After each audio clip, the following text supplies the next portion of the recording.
Senhor presidente, senhoras e senhores deputados, nobres colegas, imprensa, em primeiro lugar eu queria dizer que o que me traz a essa tribuna é um debate que eu venho fazendo já nesta casa, mas eu queria chamar a atenção dos senhores deputados para esta fala que, dada a calamidade pública que enfrenta o Estado do Rio de Janeiro, eu não tenho dúvida de que tudo é importante.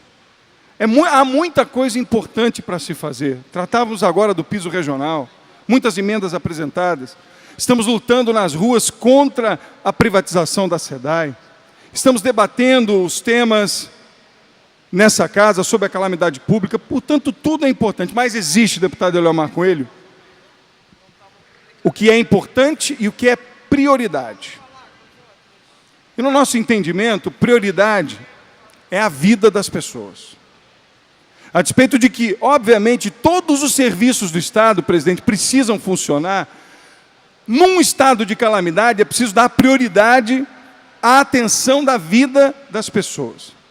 E nós temos denunciado aqui a falta de atenção à vida de crianças, adolescentes, pessoas com deficiência e idosos em situação de vulnerabilidade, que por conta da desculpa da calamidade, estão absolutamente sem atendimento no Estado. Absolutamente. Uma rede de atendimento à criança, da infância e adolescente abandonada há 12 meses, sem repasse das verbas contratualizadas. Estamos falando de crianças, adolescentes em situação de vulnerabilidade, que foram violentados, que foram abandonados por suas famílias. Os deputados dessa casa, o deputado Valdec, têm acompanhado de perto a maneira com que o Estado, o deputado Silas Bento, tem enfrentado e olhado essa parcela da população. Denúncias foram feitas pela nossa comissão, além do avançado que fizemos, dos estudos com as crianças, com os adolescentes, na situação grave dos abrigos do Estado. Vejam vocês, semana retrasada, nós recebemos a notícia, deputado André Siciliano, que um idoso, no abrigo do Cristo Redentor, morreu carbonizado, sentado numa cadeira de rodas, deputado André Siciliano, porque os funcionários, os cuidadores, os médicos foram demitidos pela Secretaria de Assistência. E, portanto, na ausência do cuidado de um abrigo que trata de 300 idosos, um idoso simplesmente teve acesso à água ardente e com um cigarro acidentalmente queimou o próprio corpo até a morte, na frente dos outros idosos, que não tinham condição de socorrê-lo e viram a morte daquele idoso. Eu quero perguntar aos senhores e senhoras, esse é o Estado que queremos? Por isso, volto a dizer, tudo é importante. Vamos lutar por tudo aqui no Estado, para que não sejam realizadas essas injustiças com os servidores, com a nossa SEDAI, a empresa pública. Mas o que está acontecendo, na falta de tutela e de cuidado com este vulnerável, não é descaso, deputado Valdec, é crueldade. É diferente, deputado Osório. Descaso é quando deixamos de fazer algo e conseguimos corrigir. Crueldade é quando, na ausência da tutela, na omissão grave, ocorre a morte cruel de alguém. Portanto, nós entramos com uma medida dura no Ministério Público, na Defensoria, abrimos juntamente com o delegado titular, a deputada Marta Rocha, falou muito bem do delegado, doutor Wellington. Não é isso, deputada Marta? Isso, exatamente, doutor delegado titular da 21ª DP. Veja bem, o delegado, juntamente com a força do Conselho do Idoso e do Fórum do Idoso, abriu inquérito por homicídio, porque não é outra coisa senão um homicídio o que está acontecendo com a vida destes vulneráveis. Não é outra coisa senão um ato de crueldade ao deixar sem nenhum atendimento, deputado Gilberto Palmares, nenhum atendimento àqueles que já foram abandonados. Eu visitei, deputado Valdec, Vossa Excelência conhece Niterói muito melhor do que eu, a Fundação Leão XIII de Niterói.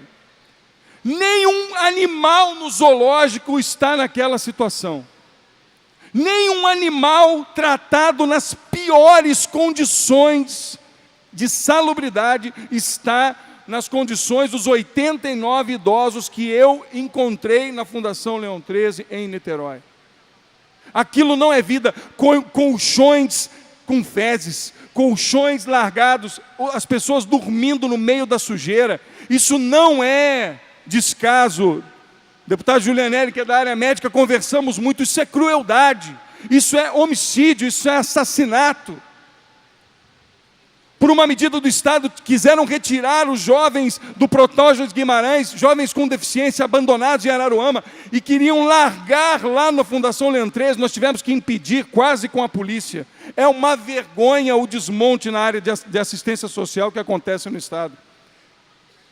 Nós não podemos tratar os vulneráveis dessa maneira. Se há algum recurso, mínimo que seja, é preciso que seja colocado à disposição dos vulneráveis, dos que não têm nenhum acesso, dos que não podem se defender, dos que não podem sequer, deputado Eliomar, vir aqui nas galerias, dos que não podem sequer estar presente numa manifestação na escadaria, porque estes já foram abandonados pela sua família, foram abandonados pelos seus familiares e agora abandonados pelo Estado. Se já não fosse o bastante o abandono, agora é a crueldade de deixar morrer de forma vergonhosa.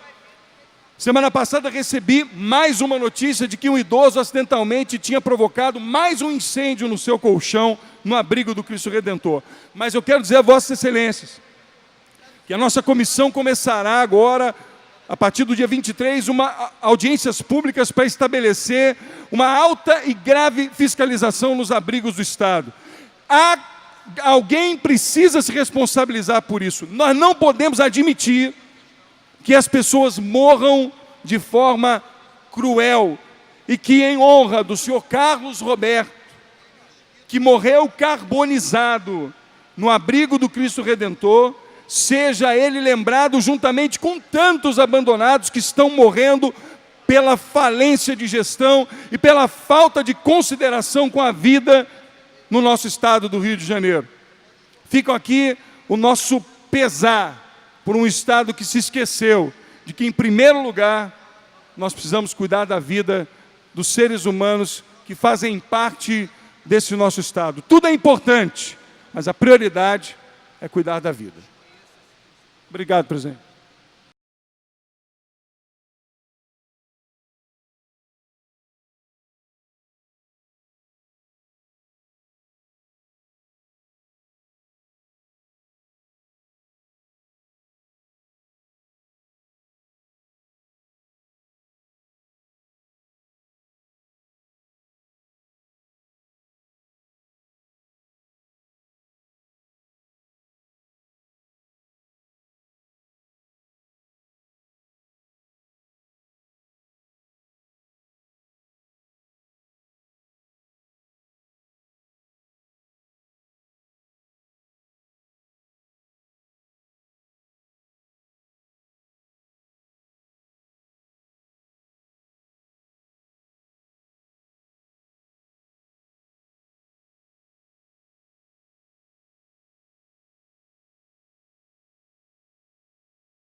Senhor presidente, deputado Dr. Julianelli, senhoras deputadas, senhores deputados, cidadãos presentes nas galerias, que nos seguem pelas redes sociais, nos assistem pela TV Alerj, imprensa, trabalhadoras e trabalhadores da Alerj.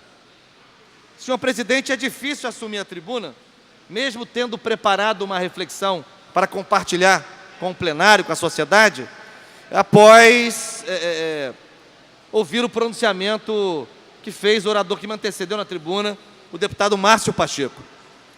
Realmente eu quero endossar as preocupações, as críticas, as observações do deputado Márcio Pacheco, que tem me liderado aqui na Assembleia na discussão relacionada às políticas ou à ausência de políticas destinadas às entidades que acolhem pessoas idosas, pessoas com deficiência, crianças vítimas de violência, enfim, mulheres também vítimas de violência, mas dizer que isso é talvez um dos símbolos de um quadro praticamente de barbárie social, porque deixar que morra uma pessoa idosa num abrigo que já está muito depauperado do ponto de vista da sua infraestrutura mínima, é realmente um símbolo do que nós vivemos no Rio de Janeiro. Não se trata nem aqui de fazer crítica ideológica ou crítica programática ao governo. É um absoluto desamparo, um absoluto abandono a que estão relegados aqueles e aquelas que mais precisam da presença do poder público estadual nas áreas mais sensíveis. E aí, eu queria mencionar um outro problema, igualmente grave, com especificidades próprias ao que vou aqui destacar. Quero dizer, sem medo de errar, que o direito à educação está sob risco no estado do Rio de Janeiro.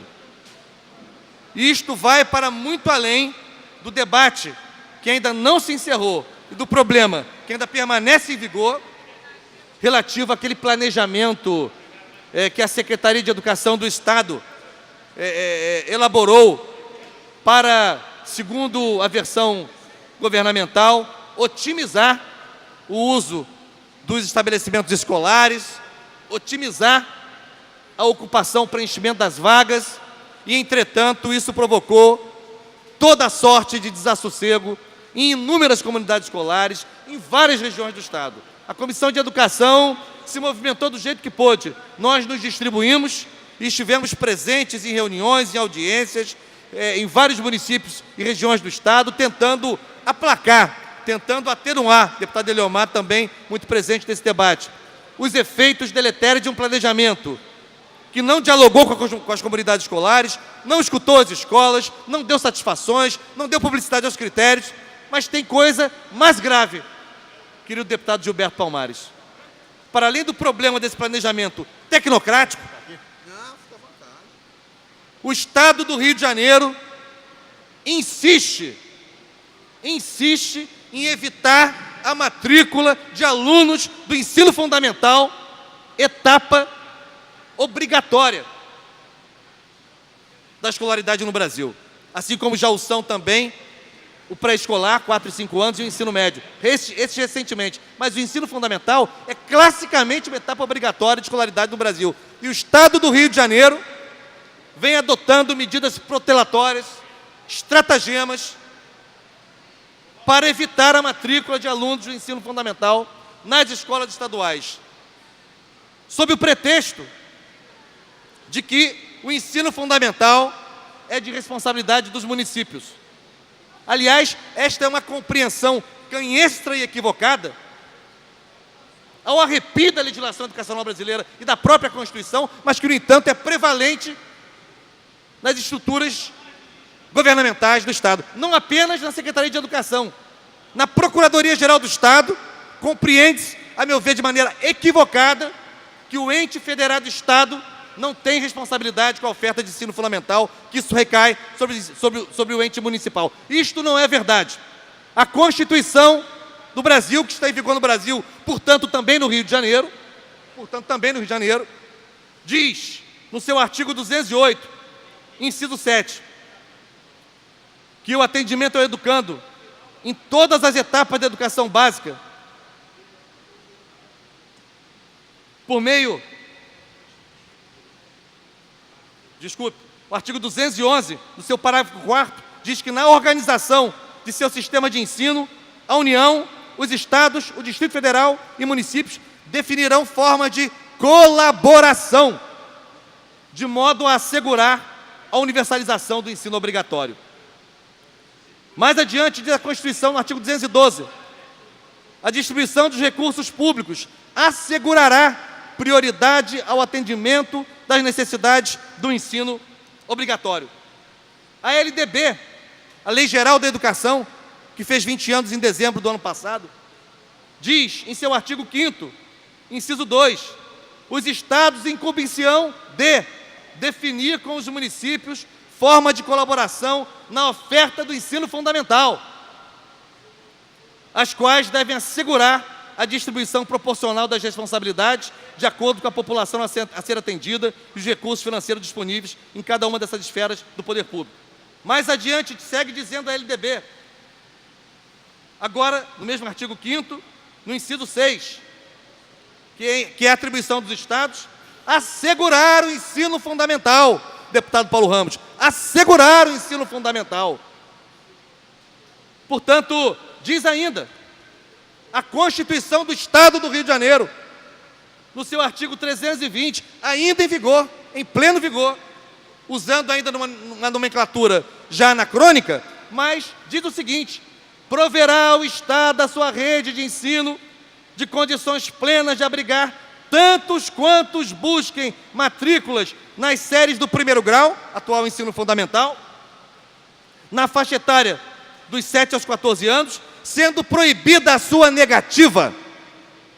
E a Lei 4.528, Lei Estadual de 2005, que disciplinou o sistema estadual de ensino no Rio de Janeiro, também deixa muito claro esse pressuposto, esse princípio, quando diz, em conformidade com a LDB, compete ao Estado assegurar o ensino fundamental e oferecer prioridade ao ensino médio.